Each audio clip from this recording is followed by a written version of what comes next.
రేవంత్ రెడ్డి గారు ముఖ్యమంత్రి అయినప్పటి నుంచి కూడా పరిపాలన చేతగాక ఇచ్చిన హామీలను అమలు చేయలేక మరి ప్రజల దృష్టి మళ్లించడానికి పదే పదే బీఆర్ఎస్ పార్టీని మా అధినేత కేసీఆర్ గారిని మా పార్టీ కార్యనిర్వాహక అధ్యక్షులు కేటీఆర్ పైన బురదలే ప్రయత్నం ఆది నుంచి చేస్తూనే ఉన్నారు.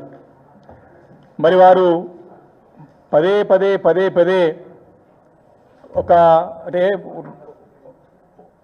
ఒక బాధ్యత గల పదవిలో ఉన్నప్పుడు హుందాగా ఉండాల్సినటువంటి అవసరం మరి ఖచ్చితంగా ఉంటుంది.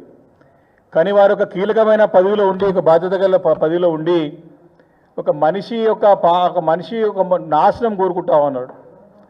అంటే ఒక చావును కోరుకునేటువంటి తత్వం ఉన్నటువంటి ఒక మనిషి ఈరోజు ఒక సీఎం పదవిలో ఉండి ఏ రకమైనటువంటి అరాచక పాలన ప్రజలకు అందిస్తున్నారో మనం చూస్తూ ఉన్నాం, గమనిస్తూ ఉన్నాం.